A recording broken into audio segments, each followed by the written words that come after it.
సంకట చతుర్థి వ్రత కథ 1వ అధ్యాయము. ఓ బ్రహ్మదేవ, ఈ వ్రతమును ఇదివరకు ఎవరు ఆచరించారు? ఈ వ్రత ఫలితము తెలపమని సూరసేన మహారాజు అడుగగా బ్రహ్మదేవుడు ఉత్సాహభరితుండై ఇలా చెప్పసాగాడు. పరమేశ్వరుని ఆజ్ఞచే పార్వతీదేవి ఈ వ్రతమును నియమనిష్టలచే ఆచరించినది, మహాఫలం పొందినది. కుమారస్వామి కొన్ని నెలలు ఈ వ్రతము గావించాడు.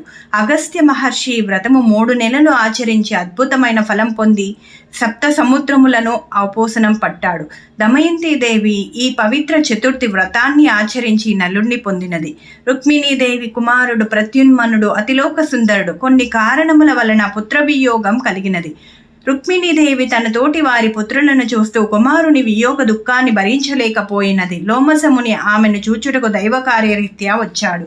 ఆయనకు సగౌరవంగా భక్తి వినయములతో ఉచిత రీత్యా ఆదరించి ఉచిత ఆసనంపై కూర్చుండ చేసి తన పుత్ర వియోగ దుఃఖ భారమును తెలిపినది. లోమసముని అంతా విని, తల్లి రుక్మిణీదేవి, నీ దుఃఖమంతా తెలిసింది. ఈ పుత్ర వియోగము తొలగవలనన్న, నీ పుత్రుని బయటపడేయవలనన్న సంకష్ట చతుర్థి గణేష వ్రతము నీవు ఆచరించు. ఈ వ్రత ప్రభావమున నీ కుమారుడు శంబాసురుని వధించి నీ దగ్గరకు రాగలడు అని ఆశీర్వదించాడు. బ్రహ్మదేవుడు తెలిపిన ఈ వ్రత కథను సూతుడు సౌనకాది మునులకు తెలిపినాడు. రాజా, సృష్టి నానా విధానాలతో అనేక గందరగోళాలతో కూడి ఉన్నది. దేవ దానవ నర కిన్నెర కింపురుష ఉరగాదులందరికీ ఆపదలు వస్తాయి.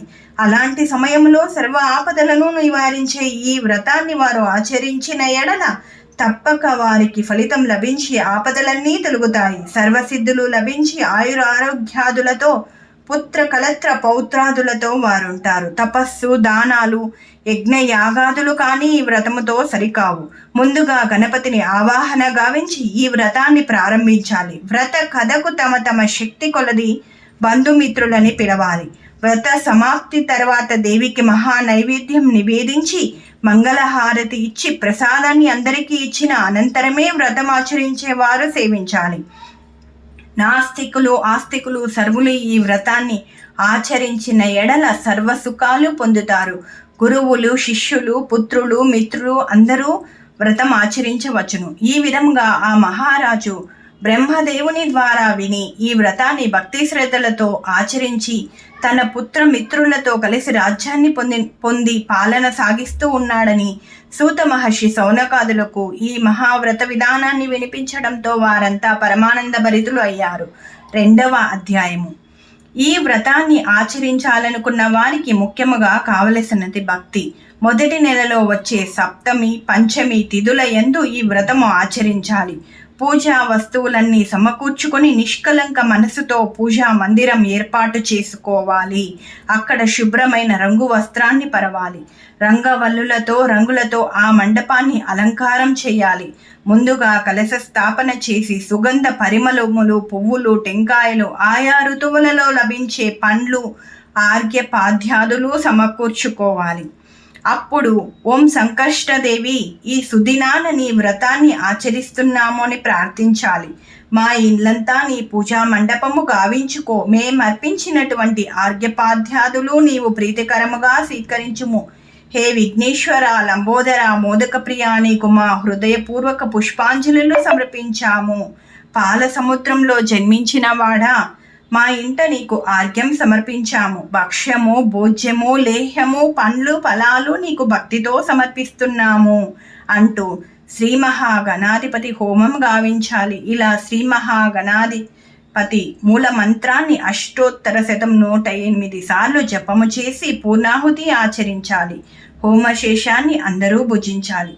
అలాగే బ్రాహ్మణులకు, పండితులకు యథాశక్తి దక్షిణ తాంబూలాదులు సమర్పించుకొని స్త్రీలకు ఫలములతో వాయనాలు అర్పించాలి. ఈ వ్రతము ఆచరించే వారికి 1,000,000 యజ్ఞాల ఫలం లభిస్తుంది. వారి వారి స్థాయిని బట్టి బంగారము, వెండి ప్రతిమలతో అర్చన చేయాలి. శ్రీ మహాగణాది దేవునికి క్షమాపణలు చెప్పుకోవాలి. మహాగణాధిపుని చరిత్ర తెలిసిన ఒక పండితుని ఆ రాత్రికి ఇంటికి ఆహ్వానించి గణపతి పురాణం వినాలి. మంగళవాద్యాలతో శంఖనాదాలతో పూజ సమాప్తం చేయాలి. అనంతరం అనాథలకు యథాశక్తి దానధర్మాలు చేయాలి.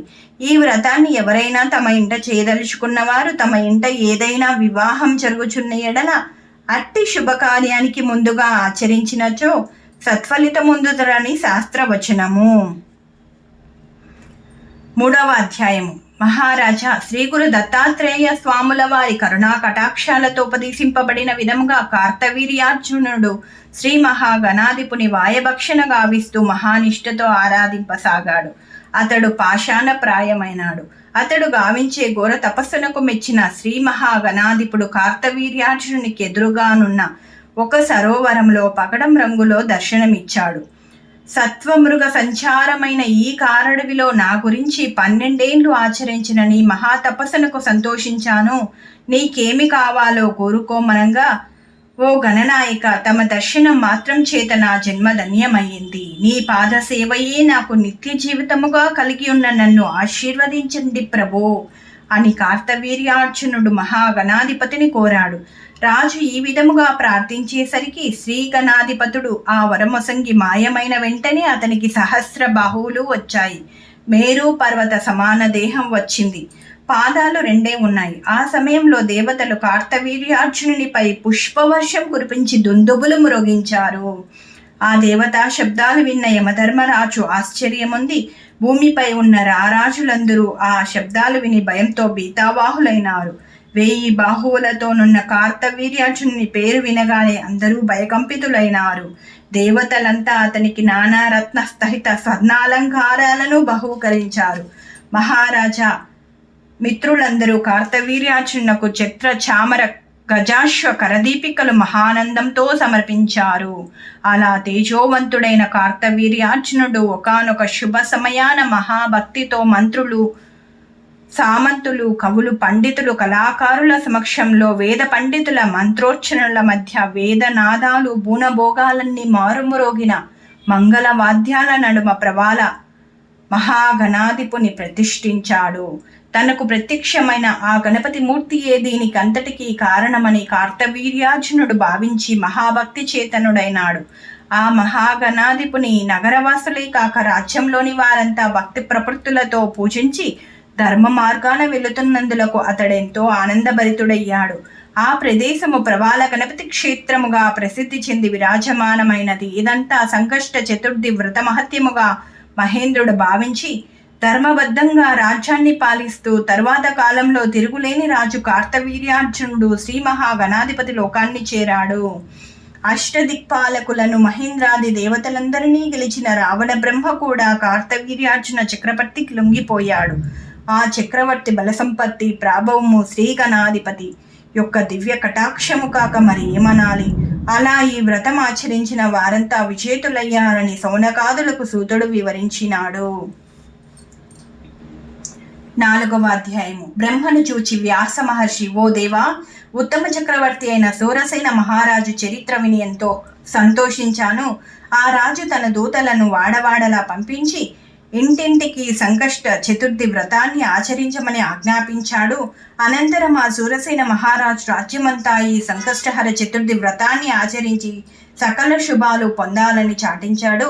ఒక అంటరాని స్త్రీకి కుష్టి వ్యాధితో సర్వంగాలు నశించి దుర్గంధపూరిత విషవాసనలతో నున్నది. మలిన వస్త్రాలు ధరించినదైన ఆమె రాజదూతను చూచి భయంతో నమస్కరించినది. మహారాజా, తమరు దేవదూతలాగా ఉన్నారు. మీరు చెబుతున్న వ్రత విధానం ఏమిటో నాకు దయతో తెలపండి అని ప్రాధేయపడినది. అప్పుడు రాజదూత అంటరాని స్త్రీకి ఇలా చెప్పసాగాడు. ఒక క్షత్రియ కన్య సారంగధరమను నామంతో రతీదేవి లాంటి సౌందర్య రాశి అయి ఉండేది. లోకంలో కల సుందరాంగులంతా ఆమె దగ్గర దాసీతనం చేయటానికి కూడా పనికిరారు. యువకులు ఆ సుందరాంగిని చూచి ఉవ్విళ్ళూరుచుండేవారు. ఆ సౌందర్య సమ్మోహిని దైవయోగంతో జారినిగా మారి విలాసవంతమైన జీవితంతో వేశ్యావృత్తిలో జీవిస్తున్నది. చిత్రనాముడను ఆమె భర్త వారించిన ఆ వేశ్యావృత్తిని విడనాడలేదు. ఇలా ఉండగా ఒకానొక రోజున ఆమె భర్త ఆ సుందరి గర్భములో కత్తితో పొడిచాడు. ఇదంతా ఆ దేశాన్నేలే రాజుకు తెలిసి ఆమెకు దండన విధించాడు. ఆమె ఎంతగానో బాధపడి తన పూర్వ చరిత్ర తలుచుకున్నది. తర్వాత ఆమె ఇంటింటా భిక్షకు తిరగసాగుతూ ఉన్న సమయంలో ఒకానొక విప్రుని ఇంట సంకష్ట మహావ్రతం చేస్తున్నారు. ఆమె ఆకలితో అలమటిస్తూ నీరసించినదై ఆ గడపనే నిలుచున్నది. వ్రతమంతా చూచినది, విన్నది. వ్రతమైన తరువాత భక్తులందరికీ ప్రసాదం పంచిన ఆ ఇల్లాలు ఆమెకు కూడా పెట్టగా ఎన్నో రోజుల నుండి ఆకలి అలసటతోనున్న ఆమె ఆ ప్రసాదాన్ని స్వీకరించినది. ఆ వ్రత ప్రసాద మహత్యము వలన శ్రీ మహాగణాధిపతి దూతలు ఆమెను విమానంపై నుంచి శ్రీ గణనాథుని లోకానికి తీసుకుని వెళ్ళారు. ఇలా దేవదూత చెప్పిన వ్రత మహత్యాన్ని ఆచరించిన అంటరాని స్త్రీ కూడా వ్రత ప్రభావం చేత మహాతేజోవంతురాలైనది. దేవదూత ఆమెను శ్రీ మహాగణాధిపతి సంస్థానానికి తీసుకొని పోయాడు అని రాజదూత ఆ అంటరాని స్త్రీకి తెలిపాడు.